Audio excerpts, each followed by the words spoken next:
Alpine and Renault are making headlines again for all the wrong reasons. It's official that they will be dropping their engine program from 2026 onwards. It's not surprising, but it's still shocking, so let's talk about it. Hello, everybody. My name is Michael, and welcome back to Last to First.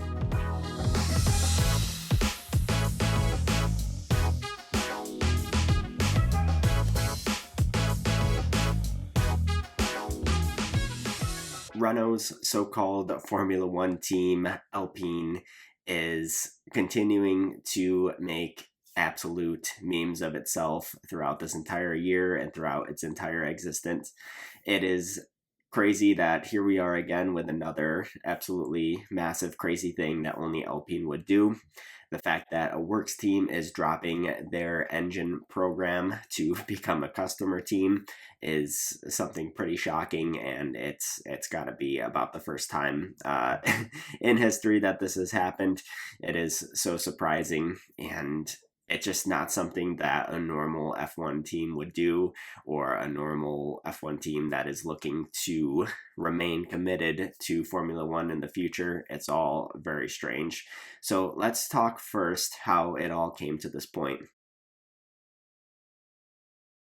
Really, I think it begins with Renault's return to Formula One back in 2016. From the beginning, they have underperformed in the turbo hybrid era. They've always been on the back foot with their engines and have never really been able to catch up. Even here we are a decade later.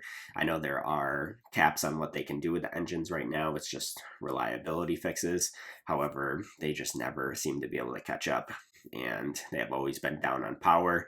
They made an enemy out of Red Bull, and they haven't been able to supply anybody but themselves because nobody really wants their engines because they are that bad. Allegedly, it is a few tenths of a second per lap, which is pretty insane that they are down. And yeah, just overall, I think it's difficult for them to justify the cost. Renault Group, that is, it's definitely difficult for them to justify the cost of the engine program when they are performing so poorly. From the time that Renault has come back into Formula One in 2016, they've really always been on a tight budget. They were never one of the top spenders even before the budget cap. And really, they've always had this motto of trying to achieve the most with as little money as possible. They always said they need to be extra innovative, extra creative to get that a little bit extra out, to be at the top level, to outperform some of the high spenders like Ferrari and Mercedes. And of course, those teams are doing that as well. They're all trying to be extra innovative, extra creative, and push the boundaries with or without the amount of money that they're spending. So Renault was always going to be on the back foot, and their lack of investment has only continued to show through with their performances, with what they're capable of achieving. And it's really unfortunate for the people at Renault, at Alpine, at Viry, because they just have this management that just doesn't seem to be very committed, doesn't seem to be very willing to put their money where their mouth is and really try to make this team at the top of the field. It just hasn't been capable of it. There's really talented people there, but unfortunately just their lack of commitment has really made the team struggle a lot. All of these management changes, I think, have also caused a lot of turmoil within the team, of course. I think between the numerous team boss changes, the higher-ups, the CEO of Alpine, between Laurent Rossi leaving, and now Luca De Meo, Flavio Briatore, I mean, the list goes on for the amount of management changes, and all of that isn't going to help their performance, and all of that is going to lead to a lot of different opinions, a lot of different directions that people want to take the team. And I think all of these different directions, the cost, the lack of performance, all of it's really coming together to this point where they are getting rid of the engine program, and it's looking like it's pointing towards some other long-term, medium to long-term possibilities for the Alpine Formula One team. Speaking a little bit more on the management, I specifically wanted to touch on Flavio Briatore a little more. Of course, the very infamous person from Renault back in the early 2000s when Fernando Alonso was driving for the team with Crashgate, all of the scandals with that. Somehow they managed to bring him back, which is just terrible for optics, very questionable decisions. But nonetheless, he's just the type of character who would be able to facilitate a sale of the team, which we'll talk on a little bit later about how I think that's probably the future of the team in the next coming years.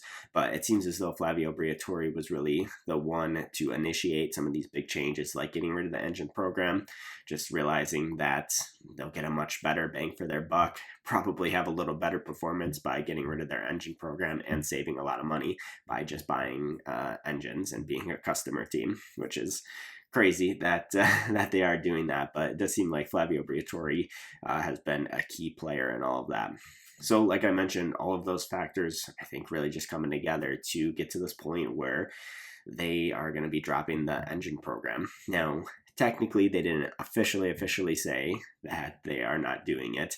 They said something around the lines that excluding 2026 and beyond, the engine program will continue to be operating. So I think everybody can read between the lines there and know that after 2025, they will not be developing a new engine for the 2026 regulations. So they will be a customer team from 2026 onwards. So what is it going to look like for the Alpine team in 2026 onwards? Will they still be branded Alpine? Maybe, maybe not. Maybe they'll go back to Renault. It seems to be a really strange situation because it's looking like they're going to get a Mercedes engine customer deal. And that just seems very contradicting of the brands. They have this Alpine car brand that they're trying to grow and show as a performance semi-luxury car brand. And how could they grow that as a performance brand when the Alpine brand doesn't even have their own engine in Formula One? They're literally using a Mercedes and they're performing really terribly. All of it just doesn't seem to make much sense. Just the optics of it all seem very strange. Whether they continue branding as Alpine, go back to Renault, either way, they still have a car brand, couple car brands, a larger one in the form of Renault and a smaller one in the form of Alpine, that are going to be supplied with another car manufacturer's engine. Just Alpine and Renault things. It doesn't seem to make much sense in my brain. But the crazy thing is that they're probably going to be more competitive with the engine. They have not had a good track record in this turbo hybrid era with making their own engines. They seem to just not be capable of producing a good engine in this. And the rumor mill is that Mercedes seems to have the most competitive engine. Obviously, very, very early on, nothing's even hit the track or anything, but it does seem like they are the ones to beat at the moment for the 2026 regulations, in terms of the engine anyways. So if that remains the case in 2026, then Renault, Alpine, they'll have the best engine in the car, which will be significantly better than the current Renault engine in there. So, as terrible as all this looks, as terrible as it is for the people of Aviri and of the whole Alpine Formula One team, that team's going to save money and they're likely going to be more competitive. So from a business perspective, in that aspect, it does make some decent sense, even though an optics point of view, a long-term point of view, really doesn't make any sense. But in the short term, which I think is all that is necessary for now, is to save a bit more money, make it a little easier for the long-term future of the team. So it's going to be interesting. I don't know. I'll be curious to see if they do strike a deal with Mercedes, if it is going to be badged something else other than a Mercedes engine. I don't know if they'll pay some extra money so it's not badged Mercedes, just so that it won't seem as funny saying Alpine Mercedes or Renault Mercedes. It will be interesting to see what happens with that. Either way, everybody will know that there's a Mercedes engine in the car, and Renault will not be doing an engine from 2026 onwards. So what is the Renault-backed Alpine F1 team going to look like in 2026 and beyond? I touched a bit on it earlier, that maybe it'll still be Alpine, maybe it'll be Renault, maybe it'll be something else. I think there's no real indication of it being anything other than Alpine, but I don't think their car brand is doing particularly well. I don't think it's progressing like they would want it to. And like I mentioned, with them having a Mercedes engine, that is likely in the back of the car, kind of a bit of a friction with the brand identity having Alpine and Mercedes together. So who knows exactly what their team name, their team identity will be like in a couple years' time from 2026 onwards. But it likely will be Alpine, but it very well could be something different. So we shall see about that. But ultimately, I think beyond 2026, I think they will exist for a couple years in the new set of regulations that is coming. And, maybe 2-3 years, kind of see how things go. And then I think more than likely, and I think I share the same point of view with the vast majority of the F1 community, I'm sure that they are ramping up to sell everything that they are doing. They, meaning Renault and Alpine, everything that they're doing is just prepping for a sale, between getting rid of their engine and just seemingly doing all the wrong things for, a normal commitment to Formula One. It just seems that they are prepping the team to be sold in a couple of years' time. Maybe it'll really, it could honestly depend on how well they hit the ground running in the new set of regulations. Maybe they actually nail the chassis, and then the Mercedes engine is really good, and maybe they're performing at a high level for a couple of years, and then the Renault group sees this as a continual viable option for marketing purposes more than anything, which is what the Alpine F1 team has been the past few years especially. And maybe they'll continue on, or maybe they'll evaluate it and see that they're continuing to perform poorly and it's just not worth the investment anymore, and then they do go and sell it. I think regardless, they are looking to sell, but I'm sure they would like to have a couple good years to go out of the sport. But I think we are almost certainly going to see the team up for sale in the very near future. And honestly, I'm not opposed to it, because they are really just floundering around, not having any real focus or commitment to getting up to the top of the grid. Them and Haas are really the only teams that don't have a true ambition to be able to get at the top of the grid. Even if some of the other teams, I guess you can argue VCarb as well, kind of difficult being the sister team. But even like Williams, they're near the back of the grid. Sauber, they're near the back of the grid or at the back of the grid. They all have ambitions. They're all making investments to get towards the front of the grid, while teams like Haas and Alpine are just not doing that. So they're just kind of filling out places on the grid. It would be nice to see some new blood in there to hopefully actually properly invest and commit to Formula One. If Alpine's Formula One team does indeed go up for sale within the next few years, I think there's two potential buyers. Of course, the first one is Andretti. Of course, they've made headlines over the past, couple of years of trying to get into Formula One, and that would be the perfect opportunity for them to be able to do that. Doesn't seem like the Formula One is going to allow an 11th team on the grid, so they might just have to buy their way in, and that seems to be the most viable option at the moment, is to be able to just buy them and get on the grid that way. It will be very expensive, but they are prepared to spend the money to get into Formula One.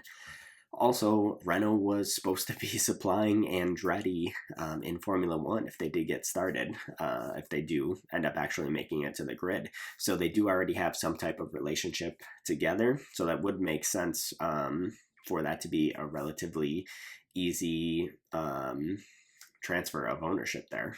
Definitely would be interesting to see. They were supposed to supply them until Cadillac starts, I think, in 2028. So it was multiple years that they would be partnering with, assuming that Andretti gets in 2025 or 2026. But now Renault will not be going forward with their engine from 2025 or from 2026 onwards.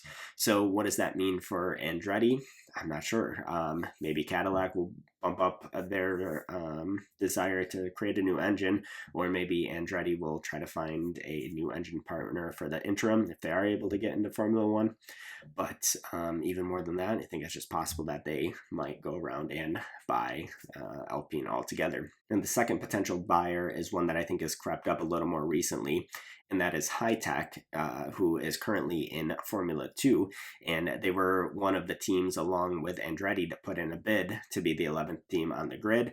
And they were one of them and Andretti were really the only major serious players who were considered in that bid.